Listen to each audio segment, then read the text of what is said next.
Hello again. How you guys doing?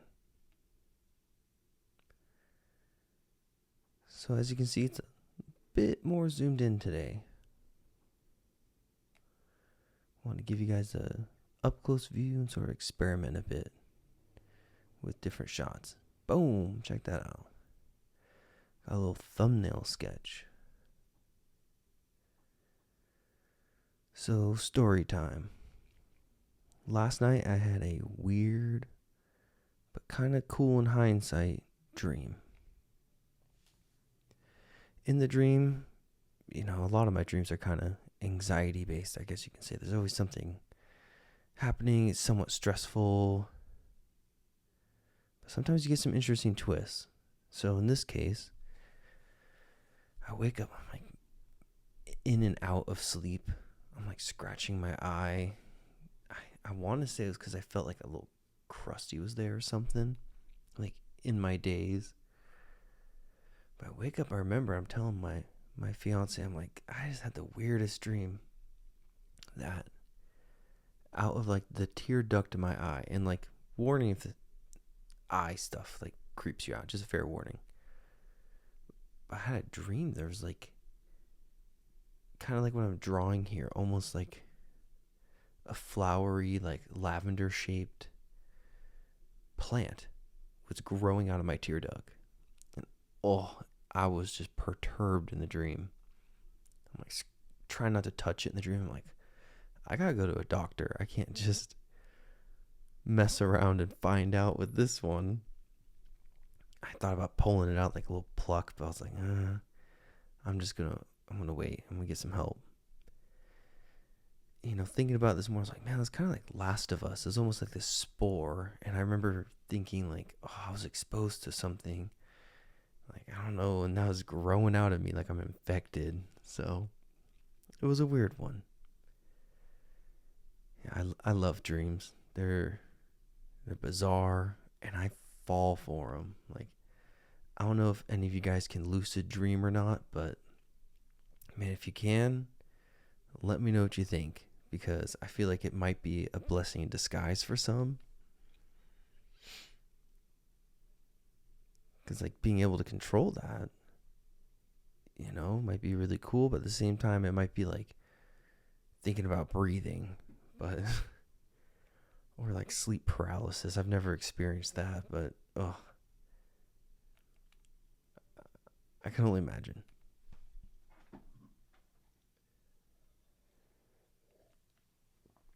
So yeah, riffing off of last night's dream, we're playing around with plants, we're playing around with people, their eyes, and just that whole mood, but maybe a little less anxiety, just more peace and tranquility, maybe a little melancholy or somberness. So yeah, the idea with this sketch was, we have the plants growing out of the eyes. You can't see it super well because it's kind of a small sketch, but you have those like lavender shape. There's probably a word for this plant. It's almost like a wreath. Is kind of what it's looking like to me. It's got that pattern. Yeah, we got this growing out of the eyes and like leaves sort of flowing away from it, and almost like a breeze.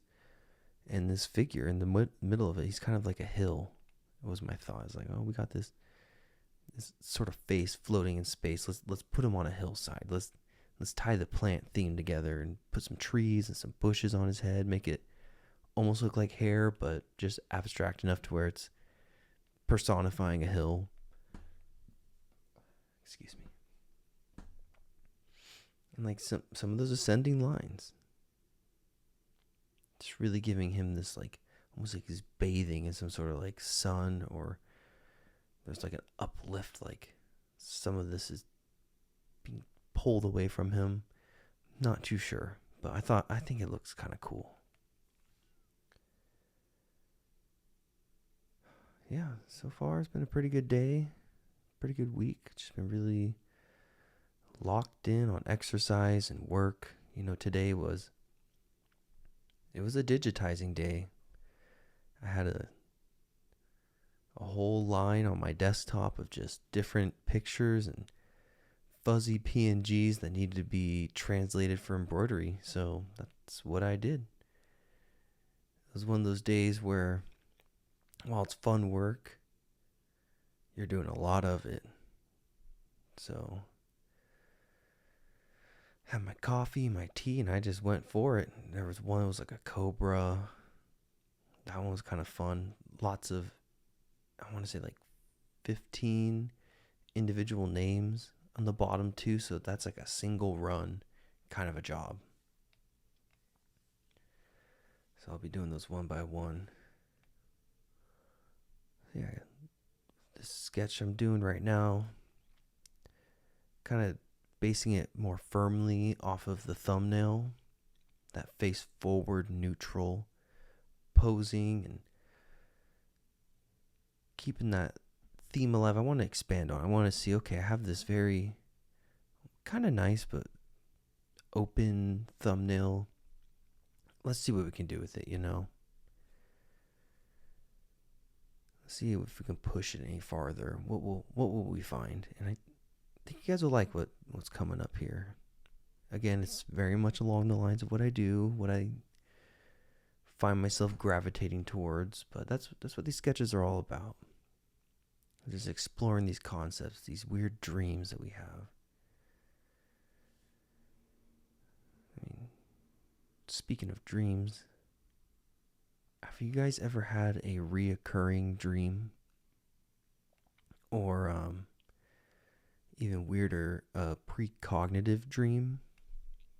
I'll let you think about it for a sec.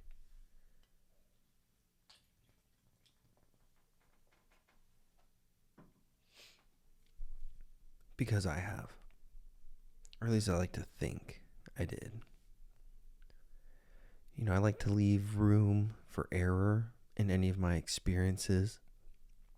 Because I feel like when you get to talking to anybody, they all got a weird experience, whether it's paranormal or out of body, dream states, manifesting, foresight, whatever it is. Sensations visually, tactily. And while I think we all like to jump to the first thought and we hold on to it in like a fear state or like trying to make sense of things, I think we miss a lot of the nuance of just our experience. And I'm not trying to be too deep here, too preachy, but I think it's important to leave space in those experiences because we all have room for error. No matter how real it feels, go on Reddit and see what other people have said. Like, for example, someone I know really thinks they experienced a ghost or a spirit. And they said they've it's like one of those moments where it's like I felt it grab my feet or like was on the edge of the bed. And I go looking because I'm like, there has to be some room for error here. And lo and behold, a lot of people have had the same experience, and it could be neurological. Who knows? But I think it's good to be rational at the same time to give space for people that truly believe in their experiences. Like some things we just don't know. And there's some fun and mystery and all that. I mean, we think about what previous societies and civilizations believed. And some of these things they believed wholeheartedly. Like, there's a word for it, but like multiple gods. It's not I think it is polytheism. Mono would be like one god. And it's kind of like what I'm drawing here. They're personifying their experiences with the natural world, like Zeus in the clouds with lightning and Poseidon in the sea, and how there was forces behind those things before we had a true explanation. And like, again, I'm rambling, but I hope it's fun to listen to. These are the types of things I tend to think about. So tying that back into my precognitive dream experience, I mean, I think I'll save it for another day. It's a loaded concept for me. It's tied into an accident I had, and I think I'll save that for another one. But I'll leave it here with, it was the one and only repeating dream I've ever had, and the repeating only happened within the dream itself, one time. So it's not like I would wake up into reality, go about my days and weeks, and then have the same dream pop back up. It wasn't like that at all. I was in this moment, it was happening, and then it would happen again. I would be starting right where the dream started, and happened like 5+ times. And later on, I have this accident, and it was where I was facing in the dream, and there was these other things that tied into it, and it was so bizarre to make that connection. And while it feels really real to me, it all could be me making meaning of something. But I think that's just the wonder of dreams. It felt like I almost got this foresight into what was about to happen because of the context of the dream and everything. But I'll tell you more about it another time. We'll get deeper into the Jungian psychology another time. I'm sure this won't be the last time I talk about dreams. I had another one. My dad was asking for my brother's. Okay, I gotta back it up. I have this dream. Someone's asking me for a phone number. And you know how you can't do math in dreams? I'm just like thinking, I'm like, maybe it's this, like I can't add it up. And like, I hadn't talked to my dad in a while. And out of nowhere, he doesn't normally ask me for people's numbers, not too often. That very next morning, hey, do you have your brother's number? I was like, how weird. And there's maybe 2 things I can point to in the dream and reality that overlap, and that could be some sort of like bias or like looking for meaning, as if like I saw a ghost. I'm looking to explain, oh, this and that. I'm making these connections, but for something to truly be what we would call like precognitive, it's got to be more than like 3, I think, like correlations. But yeah, dreams are wild. It's like our time for our brains to just dump.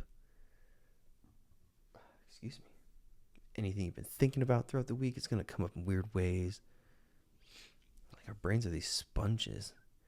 I love that while they can be horrible, some people really struggle with their dreams and sleep. It can be a good reflection tool. And like on these morning walks I do, I like to try and not listen to music and just ponder what I was dreaming about. I let the anxieties come in and go and really just listen. I go, what's cooking in there? What do we need to do? So looking back at the drawing here, I kept the whole personifying the hills going. These bottom left characters give me like a sand dune kind of vibe. So I made it a little simple, sort of spooky in a way. Just sort of faceless stairs in the night with these fractal bits of like a night sky. And over here I'm struggling with this moon. I mean, it's a little tough. I'm trying not to rotate the page for y'all. So it leads to like trying to draw a circle like this. A little tough. I think looking back, it looks okay. I mean, I'm playing with some different ideas. Like, oh, what if the clouds are coming out of the moon? Like, maybe I'll revisit this and push myself more. But trying to see, what can I do with the moon? I was scraping for ideas at this point. I'm trying to bring this through, and we end up with this banana moon. I was thinking about maybe putting some more faces on it, but I don't know. I kind of like the chill nanner.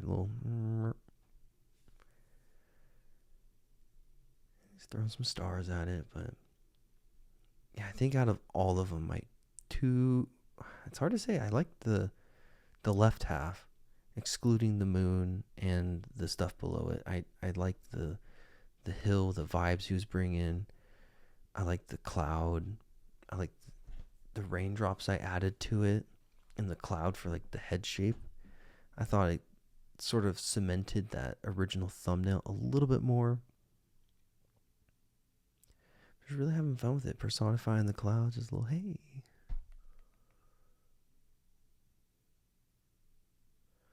I like how he's looking up at the moon, like, "What's up, buddy?" Oh yeah. Well, let's keep dreaming, guys. Let's keep having these bizarre moments where time doesn't affect us, where things can spill and fill an infinite space in our minds or out of our minds, wherever you think consciousness resides. Nobody really knows. Don't let them tell you they know. We're just trying to figure this out. It is a bizarre world we're in. And sometimes the dreams are even more bizarre. So next time you get plants growing out of your eyes and you wake up and it feels super real, try drawing it. It was a really fun experience. I don't think I would have come across this idea just on my own in a sketch. It came from a weird place. Oh, yeah. My birthday's coming up. It's going to be nice. We're going out to dinner this weekend. Going to go on a hike. Going to get some new equipment for all these doodles. So I hope when I see you guys next, I got a even sweeter setup. And we can keep this going. So until then, hope you guys have a wonderful evening. And take care.